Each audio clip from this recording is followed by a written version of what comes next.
Welcome to The Explainer. Today, we're completely bypassing the standard introductions. Instead, we're stepping straight into a profound, high-stakes psychological abyss to explore a curse that literally haunts humanity.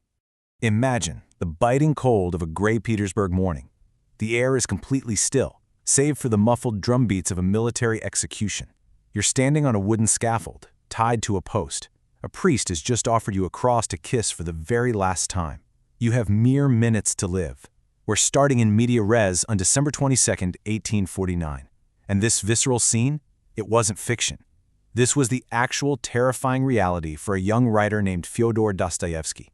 He stood there, listening to that exact death sentence being read aloud, completely absorbing the terrifying finality of his own life, waiting for the crack of the rifles.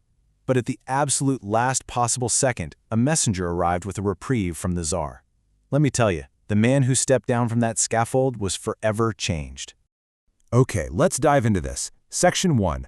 Dostoevsky's prophetic genius. See, the man who survived that mock execution didn't just go on to write fiction.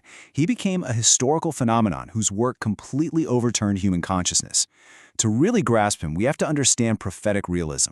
He wasn't some mystic gazing into a crystal ball, right? He was a ruthless realist. He looked at the chaos, the duality, and the spiritual dead ends of his society. Honestly, a lot like the chaos we feel in our world today, and he logically deduced exactly where it was heading.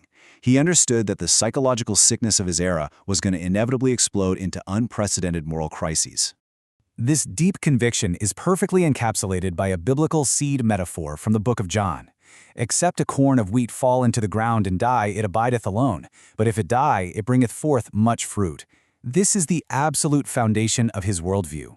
It's the idea that true, profound rebirth requires intense suffering and death. The old self has to die to bear fruit.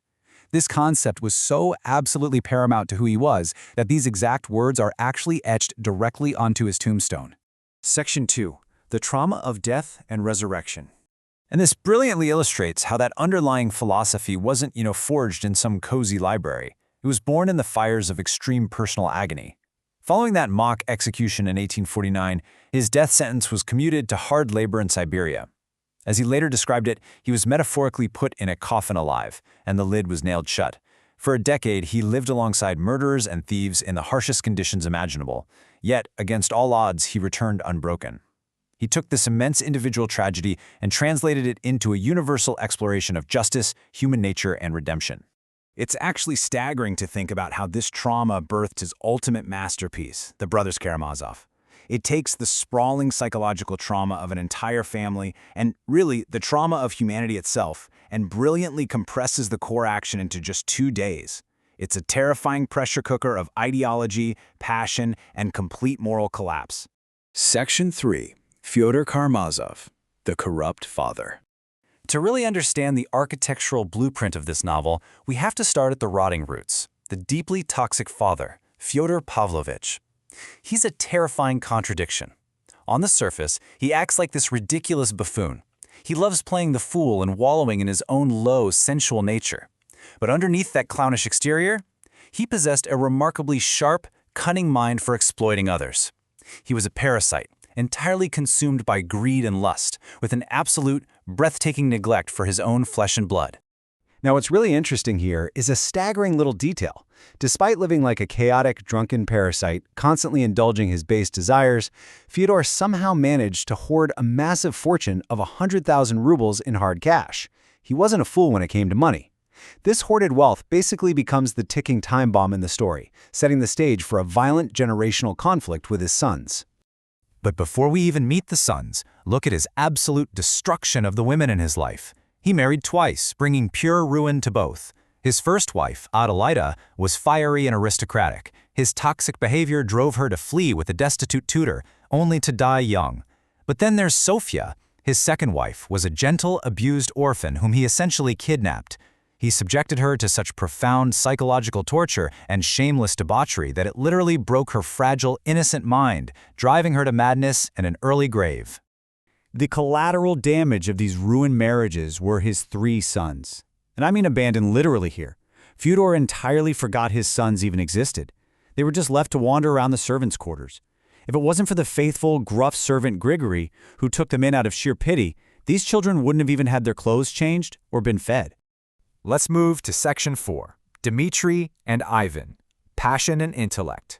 Let's see how this builds, because this upbringing created two radically contrasting older brothers. Dmitri, the eldest and the son of the fiery Adelaida, is pure explosive emotion. He's military-minded, impulsive, reckless, and totally driven by passion. Ivan, the second son from the tragic Sofia, is the exact opposite. He's a cold, self-made, brilliant intellectual. He's fiercely proud, highly skeptical, and he only survived his terrible childhood by relying purely on his formidable brain. So the crucial point is, put all these elements together and a massive storm is brewing. Dmitri has lived recklessly and racked up desperate financial debts. He returns home violently convinced that his father is actively cheating him out of his mother's rightful inheritance. And as this violent dispute threatens to completely tear the house apart, the fiercely intellectual Ivan mysteriously arrives from the city. He claims to be there to observe and mediate, but his true motives remain an unsettling mystery. Just to give you an idea of Ivan's terrifyingly sharp mind, consider this. He wrote an incredibly provocative essay on ecclesiastical courts.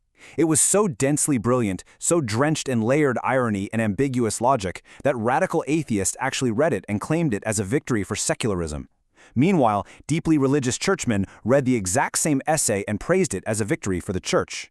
That is the sheer, detached power of Ivan's intellect. Section 5, Alyosha, a light in the darkness. Amidst Dmitri's explosive passion and Ivan's cold skepticism, there is a third son, Alexei, or Alyosha.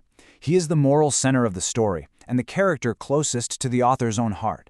Alyosha's profile is extraordinary. His defining trait isn't physical strength or a sharp intellect, but an almost overwhelming, unconditional love for humanity.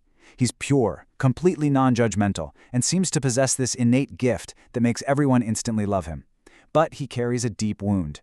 He's haunted by a single vivid childhood memory of his fragile mother weeping hysterically in the slanting evening light, thrusting him toward an icon of the Virgin Mary for protection.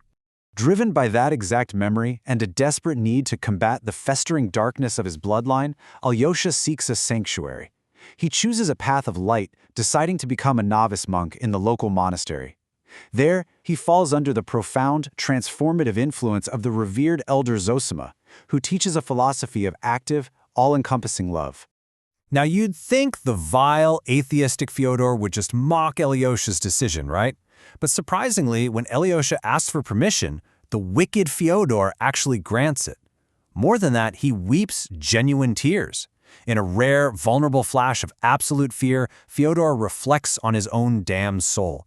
He goes on this bizarre, drunken rant, suddenly terrified the demons are waiting to drag him down with literal hooks in hell. Which brings us to a desperate, drunken plea from a terrible father to his purest son. Fyodor looks at Alyosha and asks, "Is there a single person in the whole world that could pray for me?" Between the hoarded money, the explosive passions, the cold intellect, and this desperate search for redemption, the Karamazov family is a powder keg just waiting for a match. So, what does this all mean for us? And more importantly, who will survive the explosion?